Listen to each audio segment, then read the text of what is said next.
दिमाग भी जो है ना फिर वैसा हो जाएगा। फिर आपका जो धन है वो कहाँ जाएगा? शराब में जाएगा, जुए में जाएगा, ऐसी चीज़ों में धन जाएगा। इसलिए हमेशा भगवान की सेवा मांगो। जब उनकी सेवा मांगोगे तो आपके तो सारे कार्य भी भगवान करेंगे और आपके संस्कार भी अच्छे। नहीं तो पंजाबी में कहावत है, तपो राज और राजो नर्क, है ना, कि इंसान ने बहुत अच्छे कर्म किए, तप किया, इसकी वजह से उसको राज मिल गया और राज करके उसने भगवान को बिसार दिया, सब दुनिया के उल्टे पुल्टे काम किए। उसके बाद क्या हुआ? फिर नर्क मिल गया। क्योंकि जो सनातन धर्म है ना हमारा, इसमें सबसे ज़्यादा कर्म को प्रधान बोला गया है। कुछ लोग कहते हैं कि जब हमारी लक ही ऐसी है, हमारे लक के साथ ही सब चलना है, तो फिर कर्म की क्या इम्पोर्टेंस रह जाती है। लेकिन दोनों चीज़ें इम्पोर्टेंट हैं। लक के साथ तो आपको भगवान ने जन्म दे दिया, मनुष्य योनि में भेज दिया, वो तो आपकी लक है, जो पीछे का कर्म है। और भगवान ने आपको समय दे दिया साथ में। अब देखिए हमारे पास मोबाइल है, मोबाइल में सिम कार्ड पड़ी हुई है और इसमें जो है वो डेटा पड़ता है कि इतने जीबी डेटा है, इतने जीबी डेटा है। जब तक वो चलेगा तो सिम एक्टिवेट रहेगी, जब वो ख़त्म हो जाएगा तो उसको चार्ज करना पड़ेगा, वो फिर ही चल सकता है, ऐसे नहीं चल सकता। अब मोबाइल है आपके पास, मोबाइल पे आप YouTube में भजन सुन लो, है ना, भजन सुनते रहो। कुछ लोग भजन सुनते रहते हैं, कुछ लोग गाने सुनते रहते हैं, वीडियो फिल्में देखते रहते हैं। कर्म आ गए ना, दो प्रकार के कर्म आ गए। एक तो एक के पास मोबाइल आया, उसने भजन वहाँ सुनने शुरू कर दिए, और दूसरे के पास आया, उसने भगवान का नाम नहीं लिया, उसने और ही देखने शुरू कर दिए, वीडियो देखे, गाने सुन लिए, तो वो कर्म आपका खराब हो गया। मोबाइल दो लोगों के पास सेम ही है, लेकिन कर्म खराब है। उसी प्रकार से मनुष्य का जीवन धारण करके भगवान का यदि हम नाम लेते हैं, हमारा शरीर भी एक ना मोबाइल के जैसा ही है। जैसे मोबाइल में कैमरा है ना, ऐसे आंखों में भी कैमरे हैं। देखो, जैसे मोबाइल में सिम है, ऐसे आत्मा भी हमारी एक सिम ही है। उसको चार्ज किया है गॉड ने, भगवान ने। ये चीज़ हम चार्ज करते हैं, ठीक है। एक दिन मोबाइल भी, उसकी बैटरी डेड हो जाती, पुराना हो जाता है, ऐसे बंदे की भी डेड हो जाएगी जब बुढ़ा हो जाएगा, तो हम, ठीक है ना, तो बंदे से भी कुछ नहीं होगा। तो मोबाइल को तो चेंज करके नया ले लोगे, बट इस शरीर को कोई रिप्लेस नहीं कर सकता।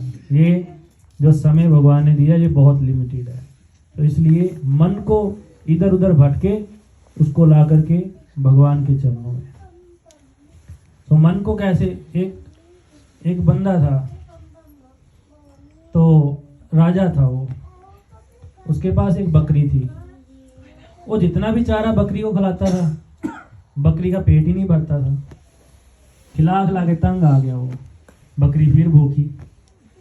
उसने बड़े लोगों को बुलाया, उसने कहा कि मैं इसको 100 सोने की जो सिक्के हैं वो दान दूंगा, कोई इसको बकरी को संतुष्ट कर दे। लेकिन वो बकरी ऐसी थी, वो जितना मर्जी खिलाई जाए, लोग लेके जाएं इसको, बहुत खिलाएं कि अब तो इसका पेट भर जाएगा। बकरी शाम को फिर मैं करे कि मैं तो भूखी हूँ। राजा के पास जाए, फिर मैं करे। राजा बहुत परेशान हो गए। तो एक संत थे वहाँ पास में रहते, वो संतों ने कहा कि ये बकरी आप ना हमको दे दो 1-2 दिन के लिए, है ना, 1-2 दिन हमको दे दो, हम कोशिश करते हैं। तो संतों ने उनको ले गए बकरी को, बकरी के सामने चारा रखा। जैसे ही बकरी चारे की ओर भागती थी, वो डंडा मारते था उसके, ऐसे ऐसे करके फिर पीछे, फिर वो आती थी, फिर मारते थे। ऐसे मार मार के उसने इतना डरा दिया बकरी को कि वो अब चारा देख के आती नहीं थी। तो राजा के पास ले गए। तो संत कहते दिखाओ इसको चारा। बकरी आती है, ऐसे ऐसे करती है, नहीं खाती। राजा कहता है कि हमने तो इसको इतना किया, लेकिन ये तो मानती नहीं। तो संतों ने कहा कि ये ऐसे मानने वाली है, तो इसको डंडे से जो है ना वो मनाया। ये बार बार इधर आ रही थी, फिर डंडा मारा। इसी प्रकार से जो मन है, मन भी वैसा ही है, वो मानता नहीं है, उसको डंडा मारते रहना पड़ेगा। डंडा मारोगे, उसको बोलोगे भाई अब पूजा का टाइम है, भगवान ने सब कुछ दे दिया है, अब ऑस्ट्रेलिया आ गए हैं, PR हो गया है ना, मकान भी बन गया है, बीवी बच्चे भी अच्छे मिल गए हैं, भाई ये भगवान का शुक्र है ना, कि मैं उसका शुक्र मनाऊं। पहले टेंशन थी स्टडी कैसे पूरी होगी, स्टडी पूरी हो गई। फिर टेंशन आएगी PR कैसे होगी, फिर एक समय आया PR भी हो गई। फिर टेंशन आएगी यार अब घर बन जाए, घर भी बन गया। फिर टेंशन हुई शादी हो जाए, वो भी हो गया। फिर बच्चों की हुई, बच्चे भी हो गए। नाम अगर फिर भी नहीं हम जप रहे तो भगवान को तो भाई गुस्सा आएगा ही, है ना। तो इसलिए नियम बनाओ, जितना भी बने नाम जो है वो आपको मन से जपना है। मन से यदि जपोगे तो वो सबसे बढ़िया है। तो इसलिए अधिक से अधिक नाम जपो, भगवान की सेवा करो, किसी न किसी रूप में उनको, कोई ठाकुर जी की सेवा कर रहे हैं, भगवान तो कण कण में व्याप्त है। भगवान ने कहा है, खुद कहा है कृष्ण जी ने, ईश्वरा सर्वभूतानां हृदयेशे अर्जुन तिष्ठति, कि भगवान सभी में मौजूद है। और भगवान कहते हैं कि उसको पाना कैसे है। भगवान को पाने का रास्ता भी भगवान ने गीता में दिया है, इतना अच्छा रास्ता है, भगवान ने सिंपल सा बता दिया। उन्होंने कहा कि निर्माण मोहा जित संग दोषा अध्यात्म नित्या विनिवृत्त कामा द्वंद्विर विमुक्ता सुख दुख संगे गच्छन्त अमूढ़ा पद्म व्यंते। भगवान ने कहा अगर मुझे पाना है निर्माण की नीचे हो गए रहो। जैसे गुरु नानक देव जी ने कहा है, नानक नीवा जो चले लागे न ताती वाओ। अपने अहंकार को मार कर रहो। अहंकार किस चीज का करोगे, 1 मिनट में तो सांस रुक जाती है इंसान की। जो कुछ भी आपके पास है वो भगवान की कृपा, गुरु की कृपा, उसको कृपा मानो। ये कृपा है, मेरे माँ बाप की तपस्या है, उनके अच्छे संस्कार हैं, जो मैं आज यहाँ, कभी मैं ना मन में लाओ कुछ अगर मैंने इतनी मेहनत की है फिर बना है। बहुत से लोग हैं जो मेहनत करते हैं लेकिन फल नहीं मिलता। बहुत लोग मेहनत करने वाले बहुत हैं, ये माँ बाप के तप होते हैं, उनका आशीर्वाद होता है, फिर जाकर के फल भी मिलते हैं। नहीं तो अगर उनकी कृपा ना हो भगवान की तो मुश्किल है। तो भगवान ने कहा कि अहंकार नहीं आएगा। निर्माण मोह जित संग दोषा, दोषों पे विजय प्राप्त करो। काम क्रोध लोभ मोह अहंकार, अब देखिए इंसान कहता है कि इन पे विजय प्राप्त करो, इन पे विजय कोई प्राप्त करना इजी नहीं है।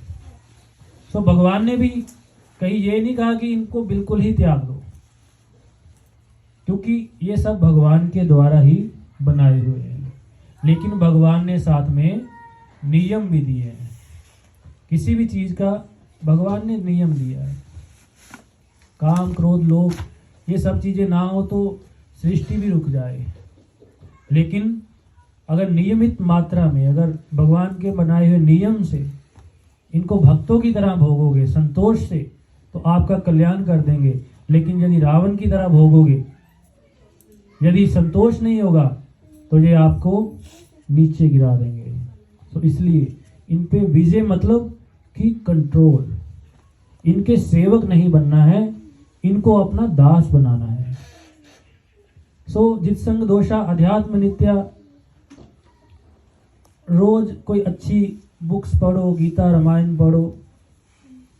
आज सबसे हमारे हिंदुओं में ये दिक्कत आ जाती है कि मुस्लिम अपने बच्चों को करा देते हैं शिक्षा पूरी कुरान की, है ना। सिख भाई भी बताते हैं घर में रोज पढ़ेंगे कि ये नाम है, ये चपाई है, लेकिन हमारे नहीं बता पाते, गीता रामायण के बारे में नहीं बताते। इसी कारण बच्चों के संस्कार जो है ना वो बन नहीं पाते, क्योंकि जो कुछ इंसान सुनेगा, जो कुछ देखेगा, सबसे पहले वही उसमें अंदर जाता है इंसान के। तो यदि बच्चों को हम थोड़े थोड़े ग्रंथ घर में रखे, रामायण रखे, 2-4 चपाइयाँ पढ़ें। आजकल तो मोबाइल पे सब कुछ अवेलेबल है, यूट्यूब पे सुबह शाम चौपाइयाँ चला लो भगवान के। फिर इतना सरल है रामायण कि आप खुद उसको समझ के बच्चों को भी बता सकते हो कि इसका ये अर्थ है। ये हमारे भगवान की वाणी है। गीता में इतना ज्ञान है, गीता के श्लोक चला करके हिंदी का अनुवाद भी आता है, उसको बताओ ताकि बच्चों में अच्छे संस्कार बन जाएं। जैसे बच्चों को आप बनाना चाहोगे आपके बच्चे वैसे ही बन जाएंगे। हमारे भारत में तो ऐसी माएँ हुई हैं जिन्होंने गर्भ में ही बच्चों को ज्ञान दे दिया। भक्त ध्रुव, प्रहलाद, ये सब गर्भ में ही इनके अंदर इतना ज्ञान भर दिया गया था। माओ ने इतनी तपस्या कर ली थी कि गर्भ से बाहर आते ही वो ज्ञानी बन गई। इसलिए कहते थे कि जब गर्भावस्था होती है तो माताएं अच्छे ग्रंथ पढ़ें, भगवान का नाम लें, अच्छा भोजन खाएं, अच्छी बातें सुने। कहते थे ना कि इनको दुख मत दो, घर में क्लेश नहीं होना चाहिए। ये सब चीज़ों का साइंटिफिक जो था वो प्रभाव था। सो भगवान ने कहा कि अध्यात्म नित्या, अच्छी किताबें पढ़ो, अध्यात्म की चर्चा करो, विनिवृत्त कामा, अपनी कामनाओं को भी कंट्रोल करो। ऐसे नहीं होना चाहिए कि आज एक चीज़ पूरी हो गई तो सुबह उठते ही हम नहीं उधर भाग रहा हूँ मैं, है ना। संतोष जैसे आपको पहले भी कहा, साईं इतना दीजिए जा में कुटुंब समाए, ना तो मैं भूखा रहूं ना साधु भूखा जाए। ये भावना होनी चाहिए। भगवान के चरणों में प्रणाम करके सोना चाहिए रात को कि हे प्रभु आपने जो दिया है बहुत है, बस आप अपनी कृपा सब पे बनाई रखो, सर्वत्र का भला करो। जब सर्वत्र का भला मांगोगे, अभी बैठ जाइए, सर्वत्र का भला मांगोगे तो उसमें आपका भला अपने आप ही हो जाएगा। तो इसलिए भगवान ने कहा विनिवृत्त कामा द्वंद्वेर विमुक्त।